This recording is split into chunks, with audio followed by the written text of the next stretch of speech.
el anuncio de Dios, ¿me burlo o lo sigo? Tengan cuidado, no sea que les suceda lo que han dicho los profetas. Miren, burlones, asómbrense y desaparezcan.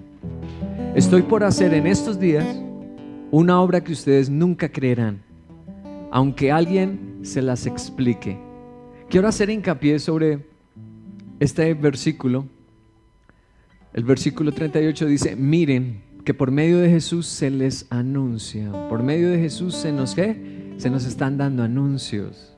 Indudablemente lo que estamos viviendo es un anuncio poderoso.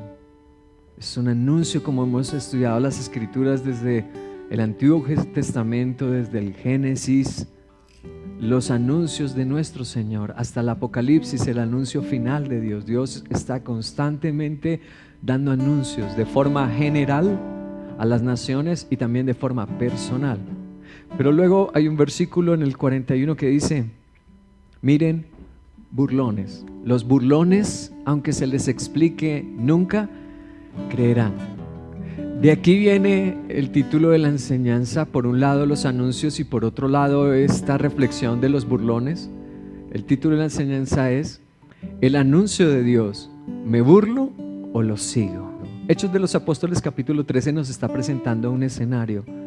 Es en el escenario donde la humanidad se divide. Unos burlándose, fanáticos, ay, tontos, ay, creyendo fábulas, ay, esas historias, manipulando, ay. Esa es una parte de la humanidad, pero hay otra parte de la humanidad que aceptamos seguir los anuncios de nuestro Señor. Yo estoy asombrado porque yo no sabía por qué Dios me había dado esta palabra para consagrar el año 2020 de reconstrucción. Yo no tenía idea de lo que iba a venir, ni nadie. Solo Dios, nuestro Señor, lo sabía, que iba a venir una pandemia.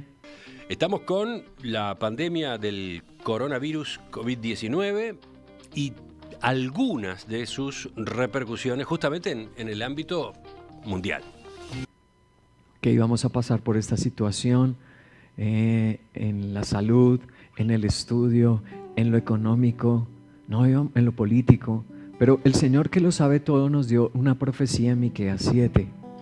¿Tú recuerdas? Y eso me tiene muy asombrado. En Dios no hay relativismos, sino absolutos, ¿sí? Varón y hembra los creó. No hay términos medios, no hay más otro tipo de cromosomas distintos, X y Y. Así, el Señor nos está hablando qué postura vamos a asumir y qué reacción vamos a tener frente a su gran anuncio que nos está dando con esta pandemia. O lo sigo lo que Él me ha prometido, sigo lo que Él me dijo, o me voy a burlar. He observado algunas noticias que se han dado en el mundo y mira que efectivamente están en estos dos polos. Primero, voy a mostrarte una noticia de un pastor en Nepal.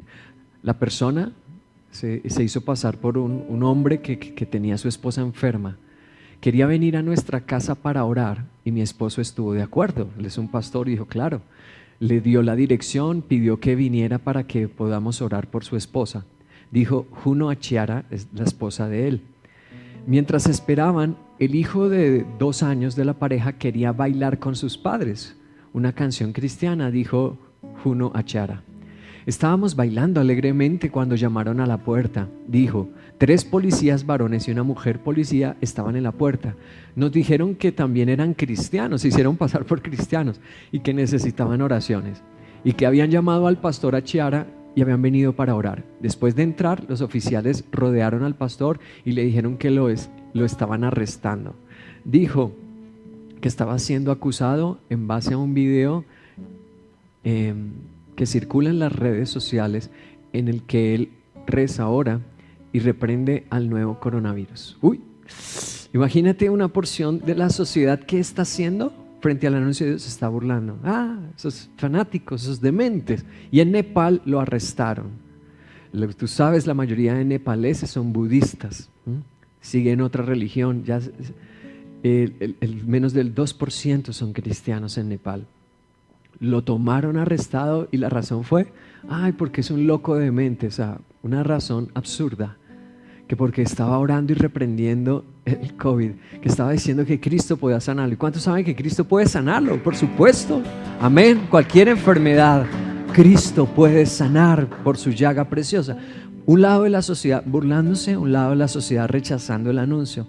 Ahora vemos otra noticia que en otra parte del mundo, en los Estados Unidos. Es sobre una joven de la farándula, Selena Gómez. Elijo ver la bondad en la tierra del Señor. Selena, una actriz fue una estrella de Disney, ahora es cantante y también actriz. Selena dijo que se ha dado el descanso de alejarse de las redes sociales e invitó a los demás a hacerlo. La cantante Selena Gómez reveló que se apoya en las escrituras durante la cuarentena de coronavirus en Estados Unidos. Leí las escrituras y la poesía y todo, y solo hay una línea. Es un salmo que dice: elijo ver la bondad en la tierra del Señor. Para mí me habla personalmente. Y es que no estamos realmente preparados, no estábamos preparados para esto específicamente, dijo Gómez. Pero sé que hay momentos en los que aquí es donde se nos pone a prueba. ¡Uy! Entonces sí, hay una porción de la sociedad, no exageramos ni estamos especulando. Y estas dos noticias nos muestran la realidad que sí está sucediendo tal cual como este título, tal cual como dice las escrituras en Hechos de los Apóstoles en su capítulo 13. Jesús está anunciando y unas personas como esta actriz y cantante dice: me estoy volviendo hacia el Señor, estoy leyendo los salmos, me está tocando Dios. Pero en otras partes están burlando, están agrediendo a los siervos de Dios, los están hasta encarcelando. La humanidad está reaccionando como, ese es el efecto de Jesús, como cuando Él vino a la tierra. Mira esta pintura famosa, hermosa pintura en su calidad artística. Andrea Mantegna es un pintor del siglo XV, ahí tenemos un autorretrato suyo al lado derecho, y al lado izquierdo tenemos el título en la enseñanza de hoy representado en esa pintura. Un lado de la cruz estuvo un delincuente. En ese momento se arrepintió frente a ese anuncio de salvación y redención, pero el otro se burlaba de él y le reclamaba, lo insultaba y le decía: pues bájese, bájese y bájenos a nosotros si usted es el Salvador.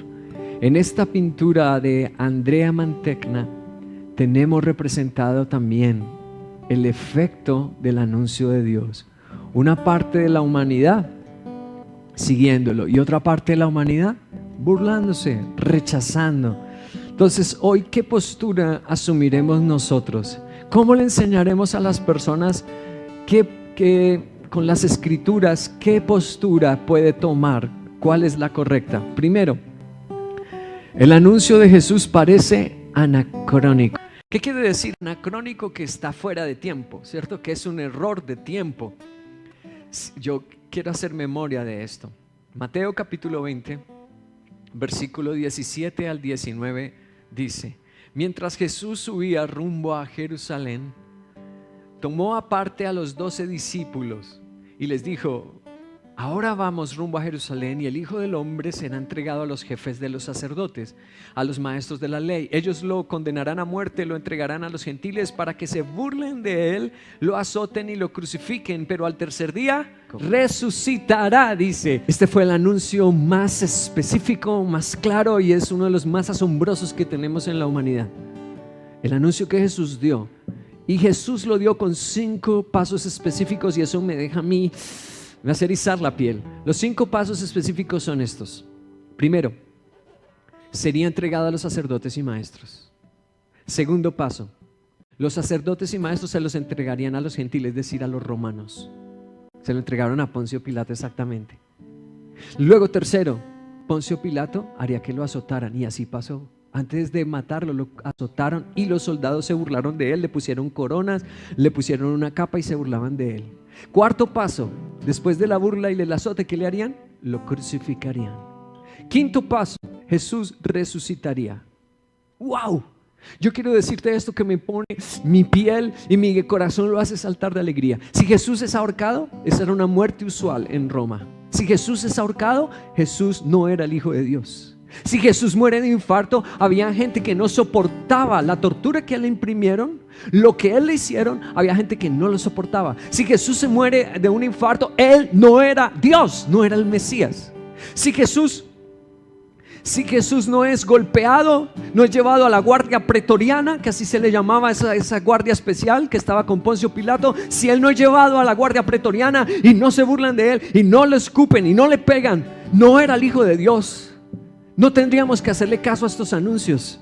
Pero es extraordinario, reveló su deidad, que él era Dios, cuando dio estos 5 pasos específicos. Pero los anuncios de Dios, dijimos, y al leer esto, son anacrónicos. ¿Por qué parecen ser anacrónicos? Porque Jesús estaba en el apogeo de su ministerio. Jesús estaba sanando enfermos. Jesús estaba liberando personas oprimidas por el demonio. Jesús estaba resucitando. A Jesús lo estaban siguiendo ¿cuántos? 2 o 3 personas. Lo seguían miles y miles. Se estaban convirtiendo gente de los estratos más altos y educados de la sociedad. ¡Wow! Y que él hable de que en ese punto le va a suceder eso.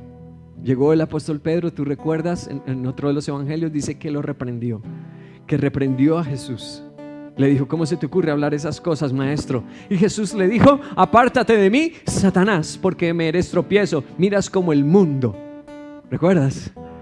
Porque parecía un anacronismo. ¿Cómo así que ahorita crucifixión? ¿Cómo así que ahorita muerte? ¿Cómo así que padecimiento? Si estás en lo mejor, de lo mejor, de lo mejor. Siempre el anuncio de Dios parece anacrónico. Sí, mira Noé. Cuando Dios le dice a Noé que construya el arca, ¿estaba lloviendo en la tierra? ¿Es que estábamos azotados por inundaciones y un invierno terrible? No, a él le llama loco, porque el anuncio de Dios de un arca de salvación parece un anacronismo. Es tiempo de trabajar. ¿Qué me andas diciendo de eso, pastor? Es tiempo de estudiar, es tiempo de hacer otras cosas. ¿Cómo así que tiempo de consagrarse a Dios? Parecía un anacronismo. El anuncio para Abraham. Abraham tenía, dice las escrituras, 99 años cuando Dios se le apareció. 99 años. Sara tenía 90. Y Dios le dice: vas a concebir un hijo. Y Sara se pone a reír y dice: bueno, si lo hubiera dicho años antes que el esposo podía. Pero en ese punto su esposo ya no podía. Su esposo había llegado a una edad donde ya no podía físicamente tener hijos. Y Sara toda su vida estéril. Entonces ella se rió y dijo: no, ya no. El anuncio de Dios parecía anacrónico, pero el Señor le dijo: en un año estarás acunando, estarás meciendo a tu hijo. ¿Y Dios cumple o no cumple? El segundo aspecto de los anuncios de Dios: el anuncio de Dios tiene precedentes. Te voy a mostrar acerca de Jesucristo algo excepcional, algo que te confieso, me encanta predicarlo, me fascina predicarlo. Te voy a mostrar los precedentes que tienen los anuncios. Dije primero que los anuncios de Dios parecen ser anacrónicos, pero lo segundo es que tienen precedentes. ¿Qué precedentes tenía el anuncio de Jesús? Primero, la traición por un amigo. La traición por un amigo que comería el pan con él. ¿Dónde dice eso? Dice el Salmo 41, verso 9. Hasta mi mejor amigo, en quien yo confiaba y quien compartía el pan conmigo, me ha puesto la zancadilla. ¿Cómo hice para saber que más de 1000 años después, la forma en que nuestro Señor entregaría su vida empezaría con una traición y tenía que ser de un amigo? Y un amigo después de comer el pan con él. Por favor, leamos Juan capítulo 13, verso 27. Fue tan pronto tomó el ¿qué? El pan. Satanás entró en él y le dijo: lo que vas a hacer, hazlo pronto. Uy, increíble precedente. La traición de un amigo que comería el pan con él. Es el primer precedente que tenemos registrado en las Sagradas Escrituras. ¿Habían precedentes? Sí, de más de 1000 años. Uy. Si Jesús come otra clase de cosas o lo traiciona en lo íntimo, Él no era el Mesías, Él no era Dios y no tendríamos por qué escuchar eso. El otro precedente te va a dejar impactado. El segundo precedente es la traición por 20 monedas de plata. La traición por 20 monedas de plata, Zacarías capítulo 11, verso 12 al 13. Les dije: si les parece bien, páguenme mi jornal. De lo contrario, quédense con él y me pagarán solo, ¿cuánto? 30 monedas de plata. Valiente precio el que me pusieron. Esta es una profecía de Zacarías. ¿Cuánto tiempo vivió Zacarías antes de Cristo? Estamos leyendo unos 500 años antes de Jesucristo. Dios toma al profeta Zacarías y le dice que la traición para el elegido de Dios, para el Mesías y el ungido, sería motivada por esta cantidad especial. No se usaba solamente plata en el Imperio Romano, se usaban otra clase de materiales en el pago, en las transacciones comerciales, pero tenía que usarse exactamente plata y tenía que usarse exactamente las 30 monedas, esa cantidad. Vamos a leerlo. Mateo capítulo 26, verso 14 al 15 dice: uno de los 12, el que se llamaba Judas, el Iscariote, fue a ver a los jefes de los sacerdotes. ¿Cuánto me dan y yo les entrego a Jesús?, les propuso. Decidieron pagarle 30 monedas de plata. Ahora tenían que después golpearlo y escupirlo. Isaías en su capítulo 50 versículo 6 dice: ofrecí mi espalda a los que me golpeaban, mis mejillas a los que me arrancaban la barba, le dieron puñetazos. Ante las burlas y los escupitajos no escondí mi rostro. ¿A quién estamos leyendo? Isaías. Ahora estamos leyendo al profeta Isaías, unos 700 años antes de Jesucristo. Tampoco se conoció con Zacarías, tampoco se conoció con David. Increíble, vivió en otro contexto. A Isaías le revela, es uno de los profetas de mayor revelación acerca de la redención de nuestro Salvador.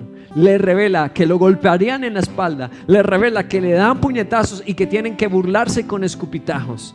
Leamos en el Nuevo Testamento, Mateo capítulo 26, lo que Mateo registra. Mateo en su capítulo 26, versos 67 y 68 dice: entonces algunos le escupieron en el rostro, le dieron puñetazos, otros lo abofeteaban y le decían: a ver, Cristo, adivina quién te pegó. ¿Qué estaban haciéndole al Señor? Burlándose de él. ¿Qué estaban haciéndole al Señor? No solamente que lo golpeaban y lo humillaban, sino que con burlas. Me impresiona este antecedente tan exactamente descrito por Isaías. Dios se lo reveló a Isaías y él lo dejó escrito en el capítulo 50. Lo golpearían en la espalda, se burlarían de él y le escupirían en el rostro, la sandalia, en el rostro. Y así lo leímos registrado por los evangelios, por Mateo, por Juan y por Lucas. Siguiente antecedente: tenían que decirle pues que Dios lo salve y después repartirse en sus vestidos. ¿Quién lo dijo? Otra vez David, Salmo 22. En su versículo 8 dice: este confía en el Señor, pues que el Señor lo salve. Ya que en él se deleita, pues que sea él quien lo libre. Y el verso 18: se reparten entre ellos mis vestidos y sobre mi ropa. No solamente se repartían los vestidos, sino que después echarían ¿qué? Sobre mi ropa echan suertes. Se la reparten echando suertes. Este antecedente es impresionante también. La exactitud con que se cumple la registra Mateo en su capítulo 27. Mateo 27, verso 43. Él confía en Dios, pues que lo libre Dios. Ahora, si de veras lo quiere, ¿acaso no dijo: yo soy el Hijo de Dios?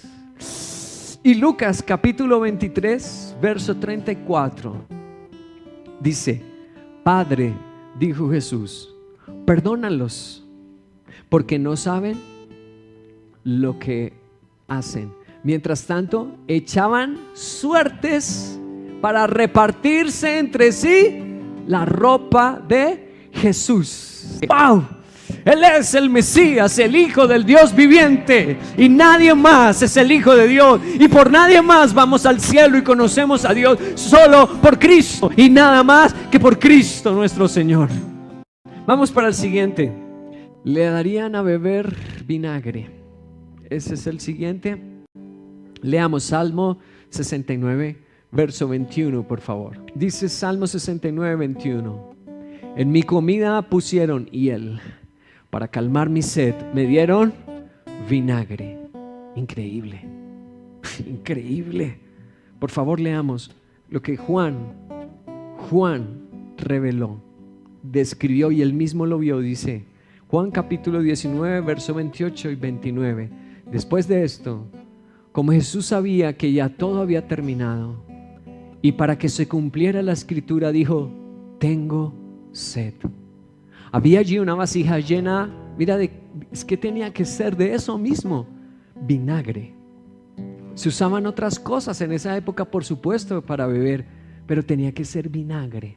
Así empaparon una esponja en el vinagre, la pusieron en una caña y se la acercaron a la boca de Jesús.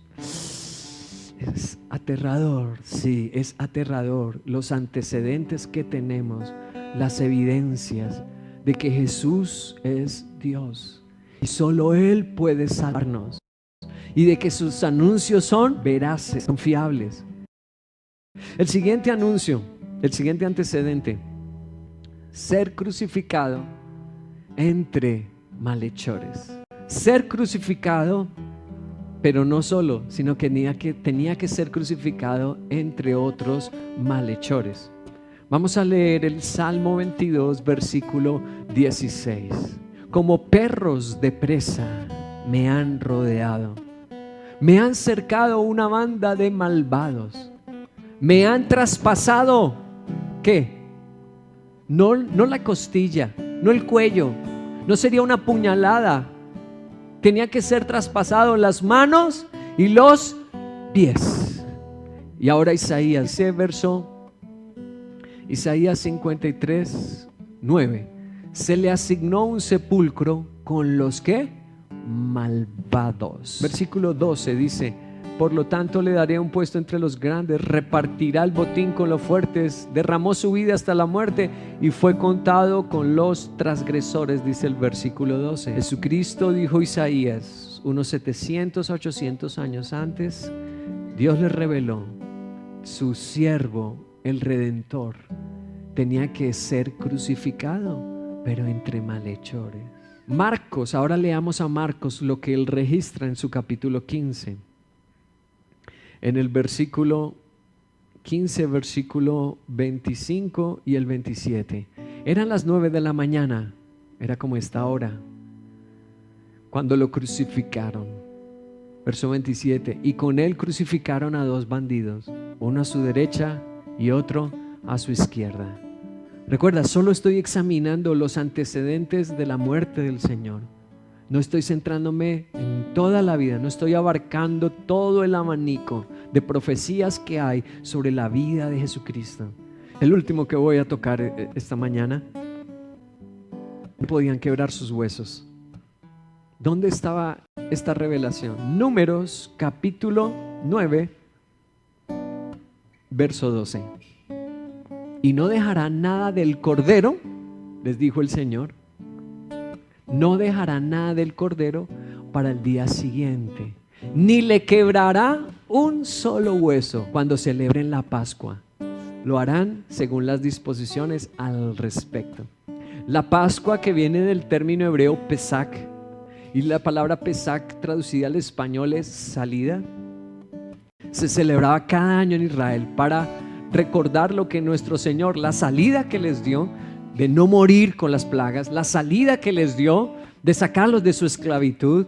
El cordero, sacrificaban un cordero, derramaban la sangre cubría a esa familia, la culpa que esa familia tenía pasaba al cordero, la muerte que esa familia merecía y las maldiciones eran trasladadas al cordero. Se sacrificaba el cordero, se derramaba su sangre, el Señor nuestro Dios veía la sangre, el juez justo, el juez eterno dictaba: ahora son perdonados al ver la sangre. Ya se había afectado una muerte, pero una muerte por imputación. La muerte que merecía esa familia se pasaba al cordero. Pero escucha bien lo que el Señor había dicho desde el Éxodo, desde el Números, que el cordero no se podía desprezar. El cordero se asaba, el cordero se sacrificaba y se comía tasajeado, pero no se podían tocar sus huesos. Vamos al Salmo 34, versículo 20, por favor. El Salmo 34 es específico.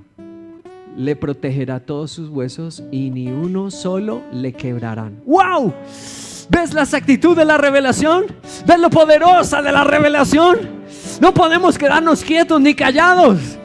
Juan nos revela el cumplimiento de este antecedente. Juan capítulo 19, verso 31 al 34 dice: era el día de la preparación de la Pascua. Los judíos no querían que los cuerpos permanecieran en la cruz en sábado, por ser ese un día muy solemne. Así que le pidieron a Pilato ordenar que les quebraran las piernas a los crucificados y bajaran sus cuerpos. Fueron entonces los soldados y les quebraron las piernas al primer hombre que había sido crucificado con Jesús. Luego le quebraron al otro las piernas. Pero cuando se acercaron a Jesús, vieron que ya estaba muerto. No le quebraron las piernas, sino que uno de los soldados le abrió el costado con una lanza y al instante brotó sangre y brotó agua. ¿Por qué les quebraban las piernas? Si tú recuerdas, ¿por qué? Era un acto en realidad de misericordia.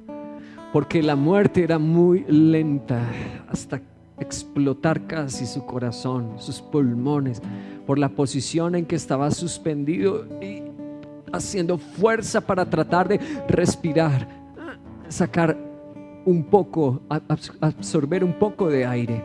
Cuando quebraban las piernas, ya no podían hacer fuerza con los pies, caían su cuerpo e iban a morir rápidamente asfixiados.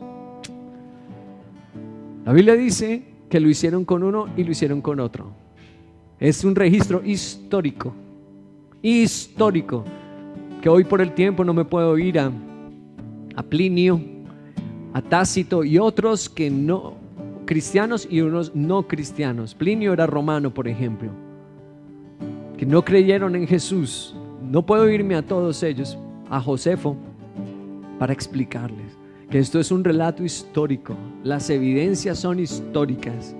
Jesús no le quebraron ni un hueso porque estaba profetizado. Habían anuncios importantes, impresionantes anuncios. El tercer y último concepto: el anuncio produjo salvación. Juan capítulo 20, versículos 6 al 9, por favor. Tras él llegó Simón Pedro, entró en el sepulcro, vio allí vendas y el sudario que había cubierto la cabeza de Jesús, aunque el sudario no estaba con las vendas, sino enrollado en un lugar aparte. Vamos a leer más allá hasta el verso 9. En ese momento entró también el otro discípulo, el que había llegado primero al sepulcro, es decir, Pedro, y vio y creyó. Dice que el anuncio del Señor, al ver su cumplimiento, creyó, porque no había entendido las Escrituras. Con esto quiero finalizar. La importancia y la necesidad que tiene leer las Escrituras. Los discípulos habían visto un montón de milagros, pero dice que creyeron cuando vieron los anuncios relacionados con las Sagradas Escrituras, cuando comprendieron las Sagradas Escrituras que habían anunciado todo eso acerca de Jesús. Las Escrituras, la Biblia, nos hacen libres. ¿Cómo es que tú vas a salir de tu religiosidad si estás viviendo en ella? ¿Cómo es que tú vas a saber si estás en la verdad o no estás en la verdad? Tienes que sumergirte en las Escrituras. Tienes que amar las Escrituras. Ve a ellas en oración, en adoración. Por eso todas las mañanas estudiamos las Escrituras. ¿Cómo es que se le canta a Dios? ¿Cómo es que se le adora a Dios? No quiero dejar de pasar este tiempo sin mostrarte un ejemplo de la vida actual, un ejemplo real del efecto que tienen las Escrituras. Los anuncios de Dios, cuando se ven en las Escrituras, ¿qué efecto traen sobre una persona de la farándula? En la parte izquierda fue una de las primeras películas que la hizo a ella famosa, era una niña aún. Los pingüinos del señor Poppers, fue esa película. Ahí se hizo muy famosa. El nombre de ella es Madeleine Carroll. Otra película que ella ha hecho, esta película que en español la vimos como El Rescate, fue traducido no literal el título, sino la tradujeron en español como El Rescate. Y una de las más recientes que obtuvo muchas nominaciones y premios, la siguiente, es esa, I Can Only Imagine. Ella fue una de las protagonistas en esa película, Solo Puedo Imaginarme. Y por esa película a ella la invitaron a dar una entrevista. Y en esa entrevista a Madeleine le preguntaron por qué ella rechazaba continuamente películas donde tenía que desvestirse, mostrar más de su cuerpo, donde tenía que hacer escenas eróticas y el sexo y estas cosas. ¿Por qué no? Si era tan joven, ella apenas tiene como unos 24 años y ella cuenta como desde los 14 la empezaron a llamar para hacer películas con súper famosos, pero tenía que ser sensual, ser erótica. Y ella, ¿por qué no lo hacía? En esta entrevista ella dio una respuesta que tiene que ver con nuestro. Y esta película bellamente diseñada y actuada, bien presentada por ti, por supuesto, Denis, es una actuación estelar y muchas otras. Pero lo más importante es que esto se basa en una historia real y está impactando vidas, como la señora que conociste en el teatro. Ya sabes, Madeleine, hay gente escuchando, pero especialmente tal vez la gente más joven. ¿Qué les dirías cuando se enfrenten a estas tentaciones, estos desafíos para comprometerse o ceder, hacer lo que los otros niños están haciendo porque es lo mejor que deben hacer? ¿Qué les dirías para alentarlos, que siguieran tu ejemplo? Solo diría más que nada, por eso traje mi Biblia aquí. Pasé tanto tiempo en mi palabra, cuán rápido.